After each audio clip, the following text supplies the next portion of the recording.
Good late Monday, early Tuesday, meteorologist Casey Cloud here in the Weather Center right now, coming on the air with that update. I know we're in a holiday schedule, so this is the only scheduled update here this week, and doing it a day or so early because of that New Year's holiday. 2025, less than 24 hours away. So I know we're looking at the conditions right now where we have a pretty big temperature contrast in our area, and there is some dense fog around in spots. I'll see where that kind of is where we have those gray icons there with those lines.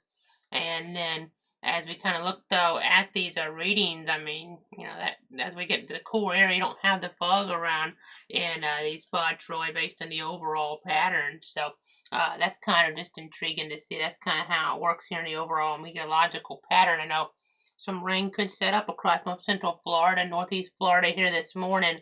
Again, not too big of a deal. I only have it at a 30% chance overall, but could be some slick roads, so just kind of keep that in mind. I know this, especially like towards Stark and Gainesville, is about the warmest we're going to see at this time of night. Maybe for a while here, as we're expecting some very chilly conditions as we get later on in here, maybe toward that second week here of January, which is, I'm talking about later next week, really. Not the second full week, but, partial week there as we're kind of looking. It's going to still cool down a good bit, though, as we look in the next 7 days, but that 8 to 14 day range could be something that is going to be, really worth talking about. We might have to turn that logo red and go on alert mode for that. I know we were on alert mode for the severe weather potential around. We had some thunderstorm, wind damage reports toward like Tallahassee and that vicinity anyway, and the like. But, that cold weather could be something that's pretty noteworthy here as we look ahead. We have the flag logo on right now, as many of you, most of you probably know here, former President Jimmy Carter passing away at 100 years old on Sunday, and he's from just north of the area here. That background, as we kind of zoom on in, you see some of the communities within the viewing circle, but then as we kind of see, there's planes just outside of our official area, and there's going to be some different events taking place here to commemorate his life. One of the days with that taking place there, these different services and events will be on Saturday, and looking kind of cool for that. I know next week could even be cooler for some more events, but kind of starting things off on Saturday there. Sumter County, Georgia, just north of our area, Plains, Americus, and the like, gonna be pretty cool out there. So definitely, if you're headed out to those, you'll want to wear a jacket in the morning. Looking at the schedule on that, so the morning time hours. But thoughts and prayers to his family during this difficult time as we go ahead and get back on over here toward the viewpoint here of just the region in general. You do see some accidents near Cape Canaveral and the like there, and some more off the coast. I know we were looking earlier on at a rocket launch there from the Space Coast, I do believe. So I know we've been having a lot lately, so it's a little bit harder to keep up with them, but I thought I saw that sometimes they launch from California, but other times launching there from that Space Coast there in our area. And just always intriguing to be able to keep an eye on situations like that. And how I'll go outside sometimes and look at them, other times not so much. But as we go ahead and look here toward our mapping, as we kind of go ahead and get a look here at the severe weather risk up toward Washington, D.C., you can kind of see here there is a small tornado risk as we get towards some of those different areas, as we get toward that later, time frame here on that Tuesday. So that's kind of intriguing. There is a tornado risk here as we kind of look ahead in toward the day, really, as we look there. This afternoon, some scattered thunderstorms could end up being a storyline with a marginal tornado risk in that green area. So, as we get later on in like the night, you're not going to have to worry about that, I wouldn't think. I'll pull up the model guidance real quick. Let me go ahead and see that there.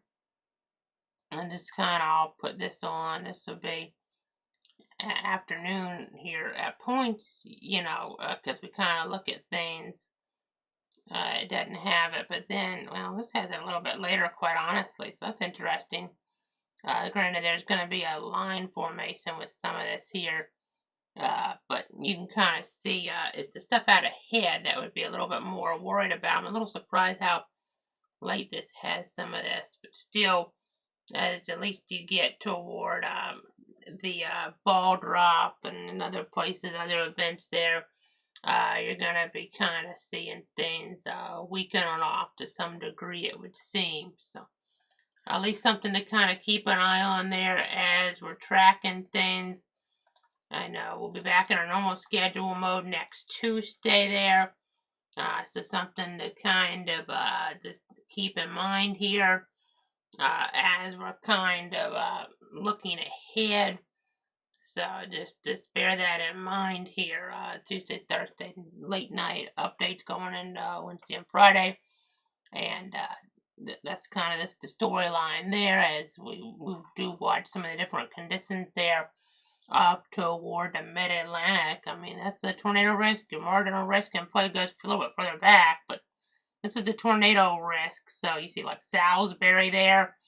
As we get toward Maryland, you get Dover, Delaware in there, Atlantic City, New Jersey. So interesting on New Year's Eve again. It could be in that period afternoon and the evening, but really before midnight, we should have the severe threat kind of fizzle, but could still have some rain around. As you saw, even some heavy downpours. You see a hail threat goes further back. Wind risk there in play as well. So interesting to see that kind of popping up there in the latest forecast information. You see that risk there, the Storm Prediction Center. It's marginal, maybe it won't happen. Not that big of a deal overall, but, in that region, something could happen that is noteworthy. So, that's kind of the storyline there as we look at things, as we track the overall situation.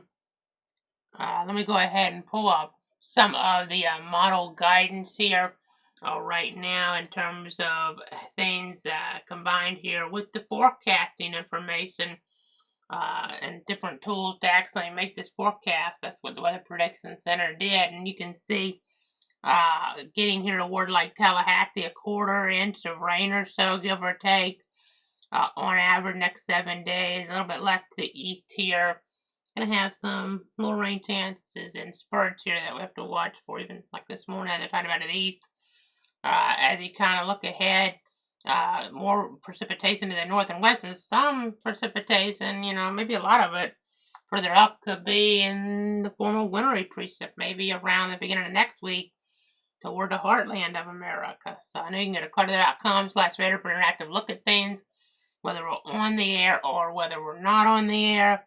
And then, as you can see here, there's a coverage map. Bradford, one of the 62. Of course, we're always on for any tornado warning storms within the 62. We had that accident in the Florida Big Bend. Not seeing that translate further on over, thankfully, with those type of warnings. Not any formal warnings there as we got east of, like, Taylor County or so. And didn't have any severe thunderstorm or tornado warnings for there. He said some gusty winds, just, under severe limits, but and thankfully not too big of a deal for our area. Of course, the event, further outside of our area was, deadly in some places there, based on some different media reports. Texas, Mississippi, North Carolina. So you hate to see that. Thoughts and prayers to everybody impacted there, their friends, family. As we go ahead and look at this fog safety tip now, I did mention a dense fog advisory in play for places when you have the overall meteorological pattern setting up like it is here. I know, it's just kind of intriguing here to see all of that. I mean, there is technically the advisory in play, even further out toward areas there like Tallahassee, but we weren't seeing as much of that there as we looked in terms of the data currently. I know toward like Stark, Gainesville, Jacksonville, you just make sure you slow down and give yourself extra time to reach your destination. Make sure your vehicle is visible as possible to other vehicles by using your living headlights, and leave plenty of room between you and the vehicle in front of you. And here's that extended forecast. I have that note on here for not in this 7-day period, but later next week, the pattern could favor cold temperatures or precipitation. So You know, in theory, that can mean snow flurries, you know, for parts of our area, which would be a big deal. Haven't really dealt with much of that here in the 5 or so years of cloud weather, but that could be something we're talking about toward the end of next week. So that's kind of a big takeaway message there in some ways, but maybe even the bigger message here is it could be very cold. So even if we don't have the precip, you don't get flurries, snow flurries, or snow showers, or even accumulating snow, you still get the very nasty cold. So then you need to bundle up, protect those plants, those pets there, of course, people, pipes, potentially the pipes, you know, later next week. Even some of that toward, you see 35, 37, 34, one of those rural areas here.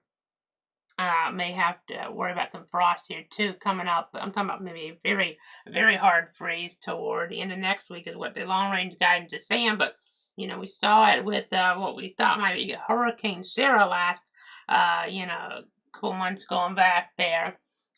It's a situation where that didn't materialize, so we don't want to, you know, like Roy turn the logo red yet or anything like that as we're dealing with this. But very cold weather is possible later next week. You know, the climatology really says unseasonably cold conditions. So just really be prepared for that here. Bundle up.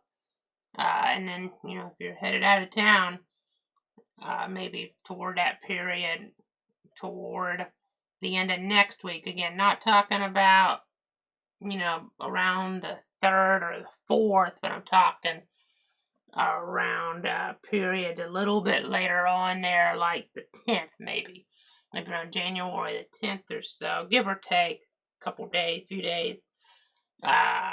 We could end up having the coldest we've seen in a while. So then if you're going out of town, you need to have those pipes protected because you don't want to come back, the pipes bursted everywhere. You know, so you just got to kind of keep that in mind here. So just be prepared. It is winter time here, but this could be something a little bit more potentially, but maybe not. Just don't know at this point. That's about all we can go into detail on there. I just want to at least throw it out there since this is our last formal update of the week.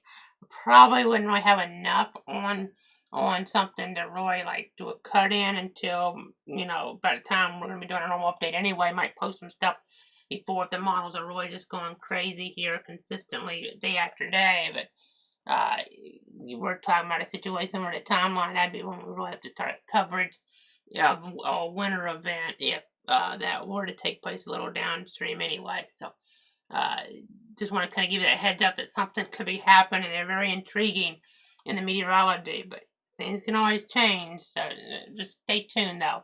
Later next week, around January the 10th, we could see very cold temperatures with precipitation. You know, in Georgia, just over the years, it's more likely South Georgia would get the temperatures cold enough with the precip overlapping to see ice and or snow.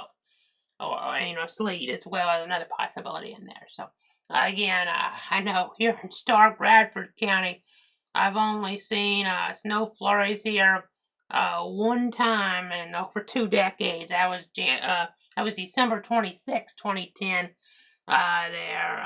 And if we really started getting into this, I might start showing you pictures of how little that was. But those were flurries. Other folks were seeing those around Bradford County as well. They just didn't like accumulate too much, but you know, if we start getting to that, I might start showing pictures of that because, you know, we'll just kind of have to wait and see. Of course, we had that winter event there as we were starting, I believe, off 2018 in Georgia and around Tallahassee with some snow, and then we had a winter event. Let's say I think it was 2014. I'm trying to do these off the top of my head. I want to say January 2014 when we had the ice when I was at FSU and the sleet. But no snow that I saw. So that's kind of the storyline there. Again, just kind of letting you guys know everything here. I do hope you have a happy new year. I know it really, you know, has been a tough year for many, including myself here. I mean, losing my dad, of course, back in April at the age of 85. And I'll never forget him, and just I'll go ahead and kind of just throw this on up here again.